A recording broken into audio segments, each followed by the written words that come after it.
Pagtanggal ng di magandang palahian o culling. Ito naman ang mga katangian ng palahiang baboy na dapat tanggalin upang mapaganda ang lahi ng mga alagang baboy. Hindi naglalandi o nagbubuntis. Mabangis sa mga biik o nangangain. Mahinang magpagatas. Makikita ito kung ang mga biik ay laging umiiyak at hindi tumataba kahit na nagpapasuso ito.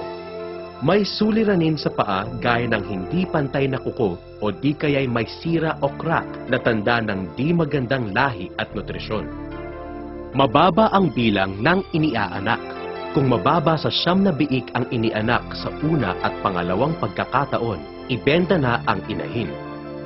Mahabang dry period dahil liliit ang kita kung hindi pa mapakastahan ang inahin dahil sa hindi paglalandi matapos ang 4 hanggang 7 araw. Sakit gaya ng leptospirosis at brucellosis na nahawa sa kapwa baboy o tao, may mga nakitang kapansanan sa biik. Walang perpektong lahi ng baboy, kung kaya't inirerekomenda ang pag-aalaga ng mga crossbred kaysa sa mga purebreds. Ang crossbreeding ay ang pagpapalahi ng 2 o higit pang lahi. Ito ang paraang ginagamit ng mga nag-aalaga ng pambentang baboy para magkaroon ng hybrid vigor at makuha ang magagandang katangian ng 2 o higit pang magkakaibang lahi. Ang inahing likha ng crossbreeding ay mas maraming manganak at ang mga biik ay mas mabigat sa oras ng kapanganakan at pagwawalay.